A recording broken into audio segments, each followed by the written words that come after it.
Hello दोस्तों, welcome back to my YouTube channel the exam 90। तो मैं आकाश यादव आपका अपने इस छोटे से चैनल पे हार्दिक स्वागत करता हूँ।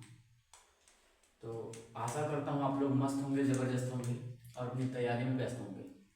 तो आज का जो टॉपिक है वो है कक्षा 10 और 12 दोनों के लिए। भाई 12 में जो थोड़ा सा कमज़ोर लेवल के बच्चे हैं ना, कमज़ोर हैं उनके लिए, और 10 में तो सबके लिए है भाई। किस प्रकार से आज ये सब हम जानेंगे। आयन, धनायन और ऋणायन ये क्या होते हैं और इनकी संयोजकता क्या होती है। भाई आखिर H2 और Cl2 इनको मिलाते हैं तो HCl ही बनता है, ऐसा क्यों?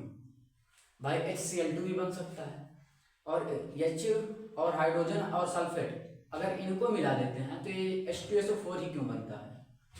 तो कुछ इसके बारे में आज हम डिस्कशन करने वाले हैं और आपको बेहतरीन तरीके से समझ में आएगा। बस हाँ, कक्षा 10 के जो बच्चे हैं उनके लिए बता दूं, आज ये धनायन और ऋणायन अर्थात एनायन और कटायन आप बढ़िया से इनको देख लेना। तो पूरी गारंटी के साथ मैं बोल रहा हूँ, पूरा 10 की जितनी केमिस्ट्री है आपकी वो 1 नंबर क्लियर हो जाएगी आपकी। तो चलिए बिना देर किए हुए वीडियो को स्टार्ट करते हैं और पढ़ते हैं अपने धनायन और ऋणायन क्या होते हैं। भाई ये रहा आपका पूरा का पूरा ऋणायन लिख दिया है। देखिए होते तो बहुत सारे हैं, लेकिन आपके लेवल से पूरी अभिक्रियाएं लगभग इतने में जब बराबर हो जाएंगी, मतलब खत्म हो जाएंगी। इससे ज्यादा कहीं आपको काम नहीं लगेगा। और जानकारी के लिए तो फिर बहुत ढेर सारी है भाई। आपको काम कितनी आने वाली है ये चीज देखना है। अधिकतर मिलती वो है, जैसे कि धनायन की बात करें तो जो सक्रियता श्रेणी में सबसे ऊपर वाली धातु है, सबसे अधिक क्रियाशील धातु है, वे दिखते हैं। और जो ऋणायन है, ऋणायन में भी ऐसा होता है। तो स्टार्ट करते हैं और बताएं कि भाई ये जो आपको धनायन है ना, ये और ये ऋणायन आखिर जब ये मिलते हैं तो इनकी जो संयोजकता होती है उसका क्या खेल होता है समझना। हम हमेशा से पढ़ते आए हैं कि जैसे यहाँ पास मान लो ये हाइड्रोजन हो गया और ये क्या हो गया, क्लोरीन। अब इनको आपस में अभिक्रिया कराते हैं तो ये Cl2 और H2 दोनों मिलकर के HCl ही बनता है। ऐसा क्यों भाई साहब? ऐसा इसलिए होता है क्योंकि ये है हाइड्रोजन और ये क्या है, क्लोरीन। हाइड्रोजन की वैलेंसी होती है 1, अर्थात हाइड्रोजन क्या होता है, धनायन होता है। और इसमें आयन कितने होते हैं, 1 होते हैं। ये आप धनायन में आइएगा, ये रहा हाइड्रोजन। तो हाइड्रोजन कितने होते हैं, H+, अर्थात ये जो प्लस लगा इसका मतलब ये 1 आयन मुक्त करता है, 1 इलेक्ट्रॉन मुक्त करता है। तो यहाँ पास इसकी वैलेंसी क्या हो जाएगी, 1। तो जब हाइड्रोजन की वैलेंसी 1 हो जाएगी और ये क्या है, क्लोरीन। भाई ये रही आपकी क्लोरीन। क्लोरीन क्या होती है, देखो यहाँ पास लिखा है हाइलाइड। हाइलाइट क्या होते हैं, हाइलाइट मतलब देखो, हाइलाइट को हम यक्स से रिप्रेजेंट करते हैं। हाइलाइटों को यक्स से हम निरूपित करते हैं। यक्स के अंतर्गत भाई क्या आते हैं आपके, क्लोरीन आ सकता है, दूसरा ब्रोमीन आ सकता है, तीसरा फ्लोरीन आ सकता है, चौथा आयोडीन आ सकता है। क्लोरीन, ब्रोमीन, फ्लोरीन, आयोडीन ये चारों हो सकते हैं। और इन चारों की संयोजकता अर्थात इन पर आयन क्या होता है, ये माइनस चार्ज होता है अर्थात ऋणायन होता है। और इनकी सबकी संयोजकता कितनी होती है, 1 होती है। तो ये आपका हाइड्रोजन भी हो गया, ये क्या हो गया, क्लोरीन की संयोजकता 1। अब आपस में अभिक्रिया करा देंगे तो ये क्या हो जाएगा, HCl ही बनाएगा। अब कहोगे कि सर यहाँ पास ये 2 है, ये 2 है, भाई ये कैसे हो गया? भाई ये जो हाइड्रोजन है वो भी क्या है, एक गैस है। आपको भी पता है हाइड्रोजन गैस है, क्लोरीन भी क्या है, एक गैस है। तो जब हाइड्रोजन क्लोरीन दोनों गैस है और उनको हम क्या है, मुक्त अवस्था में नहीं लिख सकते, मुक्त रूप में लिखना है बढ़िया। इसमें क्या है अब समझना भाई। देखते हैं कितने सारे आयन हैं, उनके बारे में देख लेते हैं। और ये सब देखने के बाद हम आपको ये भी बता देंगे कि अभिक्रिया कैसे होती है, क्लियर एकदम हो जाएगा। तो समझना, पहले ऋणायन देख लेते हैं। ऋणायन देखिए, पहला क्या है आपका, हाइड्रोक्साइड आयन। हाइड्रोक्साइड आयन को काय से निरूपित करते हैं, OH, अर्थात OH के ऊपर क्या लगाते हैं, माइनस। इस माइनस का मतलब है कि 1 इलेक्ट्रॉन, तो मतलब कि 1 आयन है इसका, अर्थात संयोजकता भी 1 हो जाएगी। तो हाइड्रोक्साइड का कितना होता है, किससे दर्शाते हैं, OH से, और इसमें 1 आयन होते हैं। हाइलाइट क्या होता है, हाइलाइट के अंतर्गत बताए ना, क्लोरीन, ब्रोमीन, आयोडीन, फ्लोरीन ये चारों आते हैं। तो वही आपका माइनस ये भी हो जाएगा। और तीसरा आपका क्या है, नाइट्रेट आयन। नाइट्रेट क्या होता है, NO3 ये भी किसके साथ होता है, माइनस के साथ होता है। तो ये आपका NO3 हो जाएगा। और उसके बाद फिर से क्या है आपका, एसीटेट हो जाएगा। एसीटेट क्या होता है देखना, जैसे सोडियम एसीटेट पढ़ा जाता है। अब आप सोडियम एसीटेट का सूत्र क्या होता है, आप इस प्रकार से मतलब बता सकते हैं, CH3COONA।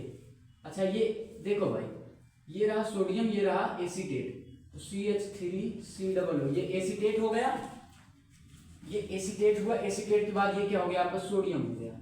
देखो भाई आप भी जानते हो, सब लोग जानते हैं कि सोडियम की वैलेंसी एक होती है। एसीटेट भी हमने लिखाया कि एसीटेट के ऊपर कितने आयन होते हैं भाई, एक होते हैं। ये रहा आपका एसीटेट CH3COO, ये इसके ऊपर आयन कितने हैं, एक। तो जब एक आयन है तो यहाँ पास ये अभिक्रिया करेंगे। अभिक्रिया में एक चीज परिवर्तन होता है, समझना भाई, ये जो सोडियम का एक है ना, और ये जो किसका है एसीटेट की संयोजकता जो एक है, ये दोनों परिवर्तित हो जाती है, आपस में बदल जाती है, लेन देन का मैटर होता है यहाँ पास। मतलब इसका जो एक है सोडियम का, वो किस में लगता है, एसीटेट में। तो ये सोडियम NaCH3COO, अरे भाई सॉरी, यहाँ पास ही लग जाएगा, ये होता है सोडियम एसीटेट। इस प्रकार से अभिक्रिया करता है। तो कहने का मतलब ये बात हुई कि ये अभिक्रिया कैसे होती है और इनका जो मतलब इनकी संयोजकता है वो यूज कैसे होती है। अगली कहानी देखो भाई, अगला है आपका ऑक्साइड। ऑक्साइड जैसे कार्बन डाइऑक्साइड CO2 होता है भाई साहब। यहाँ पास O2 तो आपका क्या हो जाएगा, ऑक्सीजन की वैलेंसी, मतलब O2 तो आपकी ऑक्सीजन जो है वो गैस है, इसलिए 2 लगाया जाता है। और 2 इसके ऊपर लगा हुआ है, ये 2 लगा है, इसका मतलब 2 क्या है, इसकी संयोजकता हो जाएगी ऑक्सीजन की। तीसरा क्या है, सल्फेट हो जाएगा। सल्फेट को SO4 लिख देते हैं, इसकी भी वैलेंसी कितनी होती है, 2 होती है। अब कार्बोनेट होता है CO3, जैसे पोटेशियम कार्बोनेट। पोटेशियम कार्बोनेट का सूत्र कैसे होता है, KCO3। CO3 पे वैलेंसी देखो भाई, यहाँ पास देखना कार्बोनेट कितनी होती है वैलेंसी, 2, तो ये लगा दिए 2, इसकी वैलेंसी कितनी है 2। पोटेशियम की 1, अब आपस में अभिक्रिया करा दो, कितना हो जाएगा K2CO3, ये आपका होता है पोटेशियम कार्बोनेट। आगे देखते हैं, ये है क्रोमेट। अच्छा क्रोमेट क्या होता है, जैसे पोटेशियम क्रोमेट। जरा सा ये बात ध्यान देना यहाँ पास, ये जो क्रोमेट है ना, क्रोमेट Cr2O7 होता है और डाइक्रोमेट भी Cr2O7 होता है। बट फर्क इतना होता है कि जो क्रोमेट होता है उसकी वैलेंसी 1 होती है, जो डाइक्रोमेट होता है उसमें 2 होती है। ये आप देख सकते हैं, क्रोमेट है Cr2O7, इसका सूत्र है, इसकी वैलेंसी कितनी है, 1 है। ये क्या है, डाइक्रोमेट है, ये सूत्र क्या है, Cr2O7 है, बट यहाँ पास 2 लगा हुआ है, अर्थात इसकी वैलेंसी कितनी हो जाएगी, 2। तो जब पोटेशियम क्रोमेट की बात आई तो पोटेशियम क्रोमेट का सूत्र क्या हो जाएगा, पोटेशियम, ये रहा पोटेशियम क्रोमेट का सूत्र Cr2O7। देखो क्रोमेट में वैलेंसी 1 होती है, पोटेशियम में, तो ये पूरी तरह से क्या बनेगा, KCr2O7। अर्थात पोटेशियम डाइक्रोमेट की बात आई तो यहाँ पास इसी क्रोमेट में देखना, ये पोटेशियम की वैलेंसी है Cr2O7, इसकी वैलेंसी यहाँ 2 लग जाएगी, इसकी 1 लग जाएगी। अब आपस में हमने बताया कि ये परिवर्तन होता है, मतलब एक दूसरे का अदला बदली हो जाती है। तो K2Cr2O7 ये हो जाएगा पोटेशियम डाइक्रोमेट। तो ये चीज ध्यान देना है आपको कि जब Cr2O7 क्रोमेट की वैलेंसी 1 हो तो वो क्रोमेट होगा, मतलब Cr2O7 में 1 वैलेंसी लगी हो तो मतलब आपका क्रोमेट हो जाएगा। और डाइक्रोमेट की कितनी वैलेंसी होती है, 2 होती है। आगे क्या है, साइनाइड। साइनाइड क्या होता है, Cn, साइनाइड Cn, अर्थात ये क्या होता है, इसकी वैलेंसी 1 होती है। बाइसल्फाइड क्या होता है, HSO3, इसकी वैलेंसी 1 होती है। बाइसल्फेट क्या होता है, HSO4, इसकी वैलेंसी भी 1 होती है। और ऑक्सिलेट आयन होता है, ऑक्सिलेट का आयन कैसा ऋणायन भी होता है, ये इसकी वैलेंसी क्या होती है, 2 होती है, C2O4 होता है। और ये आपका फास्फेट समूह होता है PO4 भाई, डीएनए में फास्फेट समूह लगा होता है ना, तो वही फास्फेट समूह PO4 होता है, इसकी वैलेंसी होती है 3। और ये आपकी पूरी ये वैलेंसी लिखी हुई है, इसका सूत्र है, ये आपका फास्फेट समूह हो जाएगा। इस तरीके से खत्म होता है आपका ऋणायन, इससे ज्यादा कहीं नहीं आएगा।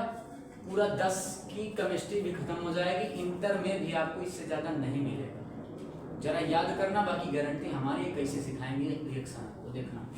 अब आते हैं धनायन की। धनायन कौन से हैं, ये रहा इनका नाम पूरे धनायनों का, ये रहा सिंबल इनका, ये रहा इसमें आयन, अर्थात इनकी संयोजकता समझ लो। मैंने आयन लिखा है, आप संयोजकता समझ लेना। ये क्या है, हाइड्रोजन। हाइड्रोजन H+ होता है और इसकी वैलेंसी कितनी होती है, 1। सोडियम क्या है, सोडियम धनायन होता है, इसकी वैलेंसी कितनी होती है, 1 होती है। ये आपको पोटेशियम होता है, पोटेशियम क्या होता है, K होता है, इसकी वैलेंसी कितनी होती है, 1। अच्छा आपके माइंड में अगर ये बात आ रही है कि सर ये मतलब भाई ये पता कैसे चलेगा कि इनकी वैलेंसी 1 है कि 2 है, तो 10 के हिसाब से समझ लेना, 12 के हिसाब से फिर समझा देते हैं। देखना जैसे पोटेशियम है, वो सोडियम है, सोडियम 11 नंबर पे, इनका परमाणु क्रमांक 11 है। इलेक्ट्रॉनिक विन्यास करने की एक बढ़िया सी ट्रिक है कि 2 8 18, ये क्या होता है 32। तो ये K कोष में L और M, ये क्या है N। K कोष में हम 2 इलेक्ट्रॉन क्या होता है, नहीं फिर से देखना, यहाँ दिखा है, देखो भाई ये जो है सोडियम है तो अच्छा यहाँ समझ लेना, नीचे दिख रहा है कि नहीं? चलिए ठीक है, मैं थोड़ा सा इधर लिख दे रहा हूँ। ये इधर दिख रहा है, देखना ये सोडियम है। सोडियम क्या है 11 नंबर पे, इसका परमाणु क्रमांक 11 है। देखो संयोजकता निकालने की वैलेंसी ये होती है Kl-Mn, ऐसे है। तो इसमें हम 2 इलेक्ट्रॉन भर सकते हैं, इसमें 8, इसमें 18, इसमें 32। तो 11 देखो किसी तत्व का मतलब को जो परमाणु होता है उसके जितने भी परमाणु क्रमांक, उसका जितना परमाणु क्रमांक होता है उतने ही इलेक्ट्रॉन उसमें निवास करते हैं। उम्मीद करूंगा आपको ये पसंद आया होगा। यदि आप आगे की वीडियो देखेंगे तो प्लीज़ मैं आपसे विनम्र निवेदन करूंगा इसको बढ़िया से आप याद कर लेना, ये आपके लिए हमेशा के लिए फायदेमंद होगी। तो okay, bye bye, love you, take care, चलते हैं, अपना ख्याल रखना, जय हिंद।